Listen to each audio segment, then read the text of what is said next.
When one of the Pharisees invited Jesus to have dinner with him, he went to the Pharisee's house and reclined at the table. A woman in that town who lived a sinful life learned that Jesus was eating at the Pharisee's house. So she came there with an alabaster jar of perfume. As she stood behind him at his feet weeping, she began to wet his feet with her tears. Then she wiped them with her hair, kissed them, and poured perfume on them. When the Pharisee who had invited him saw this, he said to himself, "If this man were a prophet, he would know who was touching him and what kind of woman she is, that she is a sinner." Jesus answered him, "Simon, I have something to tell you." "Tell me, teacher." 2 people owed money to a certain moneylender. One owed him 500 denarii and the other 50. Neither of them had the money to pay him back, so he forgave the debts of both.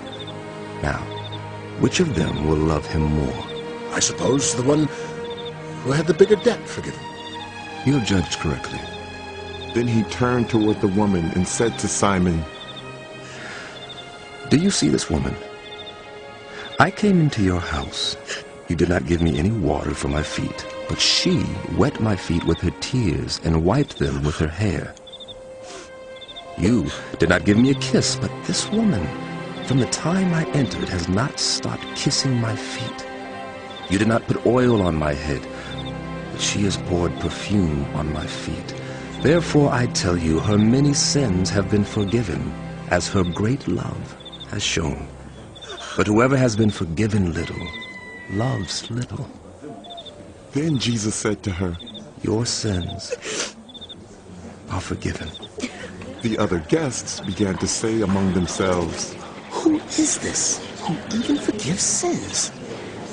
Your faith has saved you. Go in peace. After this, Jesus traveled about from one town and village to another, proclaiming the good news of the kingdom of God.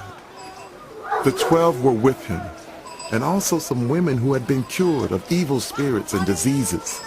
Mary, called Magdalene, from whom 7 demons had come out. Joanna, the wife of Cusa, the manager of Herod's household. Susanna, and many others. These women were helping to support them out of their own means.